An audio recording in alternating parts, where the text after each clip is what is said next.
Welcome to the Meant to Be Outdoors podcast, where our goal is to connect listeners to the great outdoors, with hosts Brian Hoffmeyer and Ben Brandell.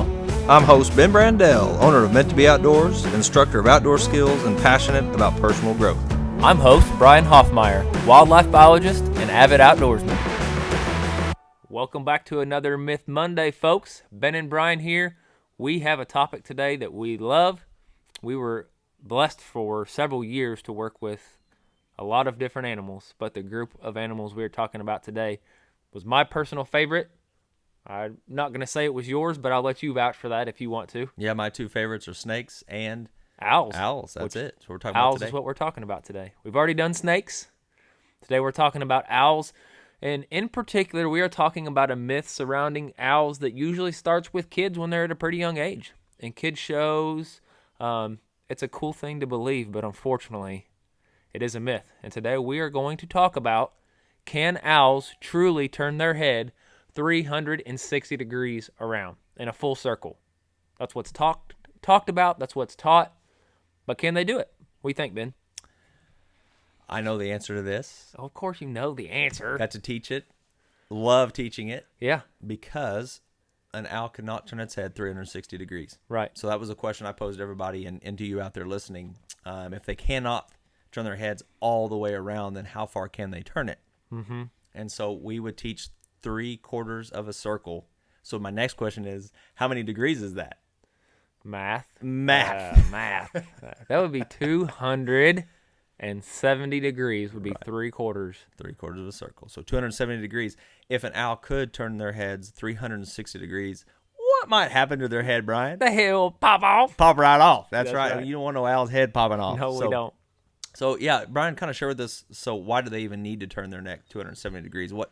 Why do people think or believe that they do 360-degree turns with their neck and head? Well, 270 degrees is so much further than we can turn our heads. Right. So when you see an owl do that, it kind of looks like they are going all the way around. And they can do 270 degrees to the left and to the right, and they can do it very quickly. So when they are doing that, it kind of almost gives the illusion. Mm-hmm. Is that a good word? Mm-hmm. Gives the illusion that they are just spinning their head all the way around. But obviously, if you sit down and look at the biology behind it, if they were to do that, their spinal cord would sever, blood vessels would sever, spine would be broken. So that can't happen because you would kill them. Their head would pop off. Mm-hmm. But even at 270, when they fully go 270 degrees in one direction, it does cause some problems, and they have some special things that happen in their body to allow those problems not to really affect them. So they have a special mechanism in their body that allows blood to pool above the point where they are pinching at 270. So when they turn, blood pools above it, because when they get to that full rotation, 3/4 of a rotation, I guess I should say, they are actually cutting circulation off, but their brain still needs blood. So they use that mechanism in their body where they've pooled enough blood to turn. Obviously, they couldn't stay like that forever, or they would starve their brain of blood. They can only use how much they have pooled there. Yeah, that's what allows them to do that. And when we're out teaching programs, you can watch them do that. Mm-hmm. We'd have somebody stand behind and make a noise, and they would turn around, and they don't keep it very long. They're ready to kick back, But to put it in perspective for us as humans, if you're looking forward now, if you're driving, don't do this. But when looking forward, you can stare straight. And as you begin to turn your head to the right, to your shoulder, that's about as far as you're going to be able to go as to your shoulder. Yeah. Maybe a little bit more for some people. But if you could turn your head like an owl, be a little more than 90 degrees. Yeah, you would keep going all the way around to your left shoulder. Yeah. And that would be that full rotation. But then coming back forward again, and like you already stated, an owl can then go to the left all the way back to 272. So right. So to clarify what he's saying, if a human were able to look straight ahead, turn to their right, go past their shoulder all the way to their left shoulder, that would be equivalent to what an owl is doing. Which is impressive. It's incredible. Right. So my question is, can you look behind your back, Ben? Well, you can only with the eyes that you I have can back because there. you can turn 90 degrees to your right, and then you've got your eyes that can see more than 180 degrees, right? So you can look behind you just by turning your head. But if an owl were to do that just to look over their right shoulder, going 90 degrees, they wouldn't be able to see behind them because because their eyeballs are stuck. Well, and they don't truly have eyeballs. Well, there you go. They're But more tube-shaped. there's no movement of the eye. Right. They're looking straight ahead the entire time. There is a reason for that. It actually gives them binocular vision. So you think they're predators. They are birds of prey. They are hunting mice, snakes, lizards, rabbits, the neighbor's cat, whatever they're out there hunting, right? So we take binoculars when we go hunting because it gives us an advantage. They have it built in. It gives them binocular vision, allows them to zone in, gives them incredible depth perception, more depth perception than we have, so that when they go in to make a strike, it's limiting their risk and their accidents. Yeah, and so we also know from a younger age that owls hunt at night, so they would be Nocturnal. nocturnal. They can be out of your dust times. You might see them out mating times, all of that. But in regards to hunting at night, moving really from the eyes into the ears, a lot of kids think that let's say great horned owl, you have what's on top of their head, which is called the tufts. Yeah, that's where they get their name. Yeah, that the people think that those are the ears, but where are the ears at on an owl, and how do they use those for hunting if there's not a lot of light to see? So there's several species of owls that have the ear tufts, we'll call them, but they are just feathers. Their ears are underneath their feathers on the side of their head, but they're not just normal ears either. They're kind of offset or asymmetrical. What does that even do? What's the point of that, Ben? Surround sound, right? So it allows them to help them. That's a decent way to describe it. As sound is coming, let's say that a mouse is under the leaves making that movement. As that the sound waves are coming to one ear and then passing through to the other ear, it allows them to pinpoint where that mouse would be. Yeah, helps them to localize exactly where it's at, so they can go make the kill, make the harvest, so that they have food to eat. Because that's their whole purpose of being out there, right? To eat, to get food, survive, procreate. That's why they're out there.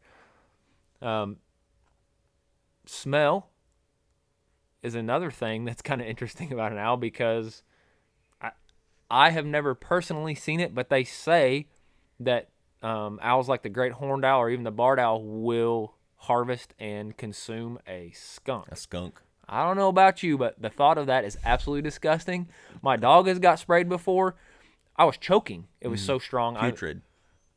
And you can't get rid of it. For 6 months, it was on my dog. So why in the heck would you want to eat it? It's free game if you can't smell it, right? They can't smell it at all. Not even a little free bit. Game. So maybe owls had COVID before COVID Ooh, yeah. was a lost thing? the smell. Yeah. Is that how owls do? No. They actually don't even have the biological, the olfactory parts to have smell. So it's not COVID for them like it is for you, Ben. But it is a cool thing that allows them, it opens up their array of what they can consume, because it doesn't stink to them. Right. And I actually can relate to that. I lost my smell with COVID. Still don't have it back over a year. So, you know what? I might try skunk. Lay it on me. I'll try it. You better take 6 months off of work after you do that, because I ain't hanging around here for a while, because I still have my smell. Yes. But, so from their smell into their beak, they're a bird of prey, so it's going to have the hook beak, so they can tear and rip. But not all owls are going to need to do that. Well, it depends on the size of the owl compared to the size of the prey that they just harvested. So if a great horned owl harvests a mouse, he is not going to waste the energy or the time ripping this thing apart. He's going to swallow it whole. And I've literally witnessed it. I've trained owls to sit on my arm and take a mouse out of my hand and swallow it whole. Right. And they 1, 2, 3, 4 at a time. They'll just swallow these things whole. It's pretty incredible. I mean, they just kind of kick their head back and swallow them whole. And once they do that, they still have to get rid of it. Right. But different than what. Right. So a lot of birds have a crop, like a chicken or a turkey, which is that little sack kind of their base. So we're talking bones and fur, feathers. It's all going down. It's all going down. They don't pick off the chicken wing and throw the bone away like we do. They take it all. So they don't have a crop. It goes straight to their gizzard, into their stomach. And then after they've digested everything that they can digest and use, they pack it into a tight little ball, and they have muscles that squeeze it so that everything comes out of it. All the moisture, all the blood, any nutrients that are left in it, until all that's left is unused hair and bones, teeth, and then they regurgitate it. It comes back out, and that's called an owl pellet. So a lot of times a pellet is referred to as like scat or poop. An owl pellet is regurgitated back through the mouth. So if you have a barn or around some big old trees and you're finding these owl pellets, you have owls around. Right. These little furry little nuggets. But And- yeah, that gives you a lot of information that owls are there. And They're an present. awesome activity. You can order owl pellets online, or if you find owl pellets in the yard, all the pieces of what they ate are in that pellet. Right. It's like nature's perfect puzzle. Right. You can put them out on a tray or a plate and try to put back together what they ate. Literally build a mouse back. Yeah, and you Pretty can cool purchase activity. those that are cleaned. Yeah. Right. Sanitize them. They put them through basically heat them. They get them really hot. What is that called? I can't even remember what it's conclave. called. I can't. We had one that we Yes. used. Oh my gosh, I've lost it. But if you're gonna do that, Kiln? no, it's not. It's like a kiln, but No, I they can't. basically get it really hot and disinfect Yes, it, and you can I pull it lost out and put it back together. But if you're gonna do that too, something you'd find out. Just wear some gloves. Wear some nitrile gloves, latex gloves, and dig in it. See if you can put all the Absolutely, parts back together. it's a fun activity, fun to do with kids. Something else that's a cool fact about owls is their flight. There's something special about an owl. A lot of birds can fly, Ben. What's that? A lot of birds can fly. So explain to us then what's the difference between how a cardinal might fly versus an owl. So, if you ever spent time in the woods or any time outside, you've probably heard a bird fly over, or maybe a flock of birds, and you can hear the whoosh as they go by, right? They're displacing air. They're making sound. An owl has specialized feathers that limit the sound. They're said to be silent. So they actually have fringes, like little tiny fringes on the edges of their feathers that is basically taking that air as they're flying and chopping it up into tiny little pieces so they're not making this big whoosh sound as they fly. What would even be the benefit of that? What's the point? To eat, just like we talked about earlier, they got Right. to survive. It's going to help them to get their food. We're not scaring their food as they're going through nocturnally, and say a rat's out hopping through the field. He's not going to hear this. He's going to feel talons slap him on the back, and he's done. Right. He's never going to hear it coming. Right. Which also, in some of the conservation messaging that you and I used to teach and talk about, that was the impact, of humans that we had on the owls, is that those owls do hunt lower to the ground. Yeah, that's kind of a sad thing. And Because all of our birds that we had were rehab birds. They were rescues. They couldn't be returned to the wild. And most of those were hit by vehicles because they hunt around those roadway edges where there's that taller grass and a lot of rodents, and they fly. They have that low trajectory when they fly in to make the kill, rather than a hawk that just does that dive bomb, drop straight out of the sky. That's not how owls do it. So unfortunately, they are often victims to the grill of a Chevrolet. yeah, and it's that is the message, is being I've pulled owls out of the grill of cars before, right and stuck in the grill. and being mindful as you're driving down roads, especially we'll call them dirt roads. Yeah, the rural areas. rural areas. As you're going through, you can actually begin to see that with your headlights coming through. So just being aware, trying to slow down if you can. But you did talk about the mouse only feeling the talons, not hearing the He probably flight. didn't feel it very long. So didn't feel it very Powerful. long. But yeah, what about those talons? How powerful are they? So a great horned owl is said to have up to 500 pounds per square inch of pressure. They can squeeze that hard. Now, when we were showing animals, their personal arm, we have a falconry glove on. It's 3-4 layers thick to protect us.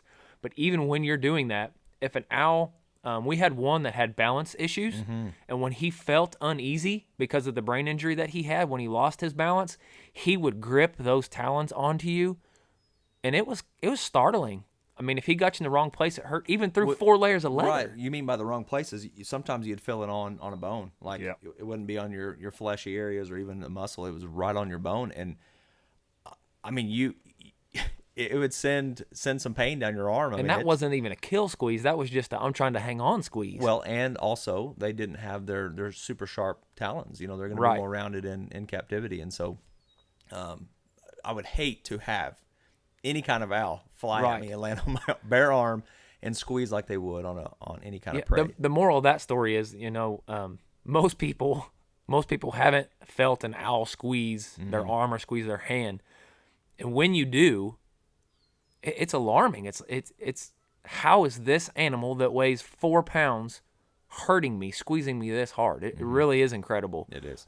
Another cool thing about their feet, they're actually considered zygodactyl, meaning their toes don't all go the same direction. So they have a couple toes that go forward and a couple toes that go back. So it really allows them to grip things really well. It'd be like if you had a couple thumbs that went backwards. Think about that grip that you would have, like a grapple almost, like their hand. That's another cool feature that they have that allows them to hunt better. There are so many. I mean, we could go on and on. Owls are that's probably why they're one of our favorites to talk and teach and to watch, because there's so many more things we could talk about. Because they're awesome. When you put it all together, though, they are amazing, amazing animals, and I can't help but think. If you see a painting, right? Mm-hmm. You see a painting, and everything that's in that painting is what makes it special. You think of the most famous painting or awesome piece of art. If you took a piece of that away, it wouldn't be that special, right? Right. So that artist, that creator of that, they designed that to have all those parts to go together to make an amazing piece of art. And I can't help but think of something like an owl, or lots of things in nature, but an owl has so many of these amazing things that just make them an incredible animal. I can't help but think this is creator designed. It's divinely designed for them to carry out their purpose. Right. The physical world around us, I believe, testifies to the power of God. Amen. It's amazing. Amen. So I think that's a great place to end, Ben, with just the testament to our Creator and the things that He's made. I just can't think it would be coincidence for these things to all lay out in place to create such a beautiful work of art like an owl. Agreed. So, guys, thank you for listening. I hope you learned something from that. Owls don't turn their heads all the way around. So come back next week, Myth Monday. We're going to have another outdoor myth that we will be dispelling. But between now and then, we hope you grab some family, grab some friends, spend some time outdoors. Thank you for listening to the Meant to Be Outdoors podcast, hosted by Brian Hoffmeyer and Ben Brandell. Please help us by subscribing. Also, follow along on TikTok, Instagram, and Facebook.